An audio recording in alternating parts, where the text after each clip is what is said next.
Marriage will teach you. Men who work miracles, they couldn't stay in marriage. You think marriage is a joke? You think it's a joke? Men who move in the anointing are sleeping around. You think marriage is a joke? You think it's for children? Marriage is the mirror of the relationship between Christ and his church. Satan will fight it. Only you don't even have contentment for your mobile phone. Mobile phone.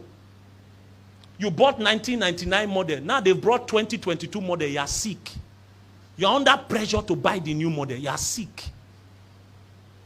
Then you see a woman that has pointed nose and your wife's nose is flat. We will put you under drip.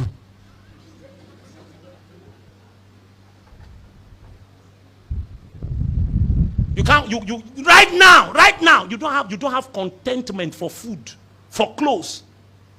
The thing Satan uses to depress you every week is that you don't have enough shoes. And you want to marry. You will be with one man for 60 years. And that man may not be a fine man. Ooh. Then your colleague in the office will be so polished. Your husband, when he wants to speak English, people used to run away. I didn't comment there.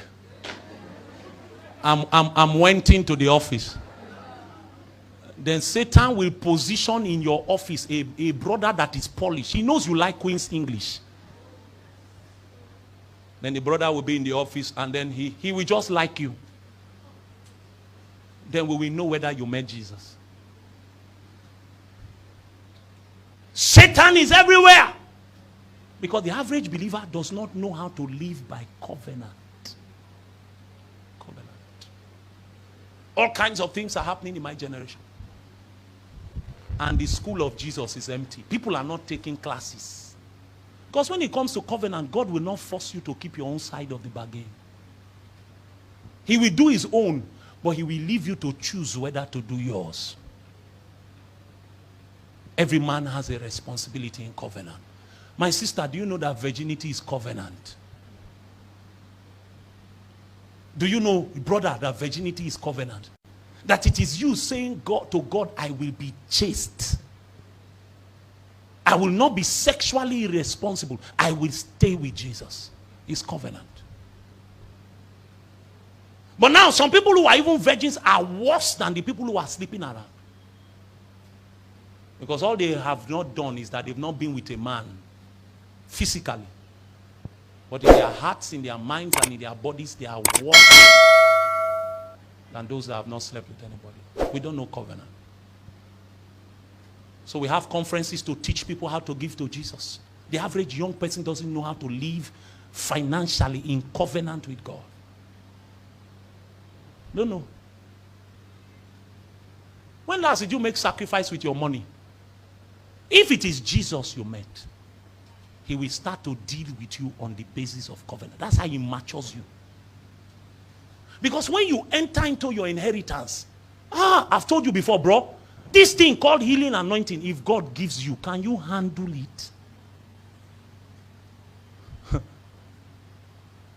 I was listening to my father in the Lord share a story that he finished a conference and a sister came that she has come to say thank you. He said, okay. He said, no. I came to say thank you.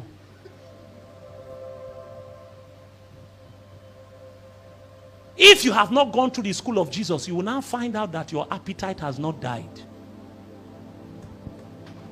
And you know a man is only afraid if he knows he will be caught. What is it that you are still capable of doing if you ever had the chance that nobody will know? What are you capable of doing? You know, the reason some sisters have not slept with anybody is because they are afraid that they will be caught. Say, what will my father say? What will the church say? If that is what is your driver, you are fake. What drives men of covenant is that they are in covenant with an immortal spirit.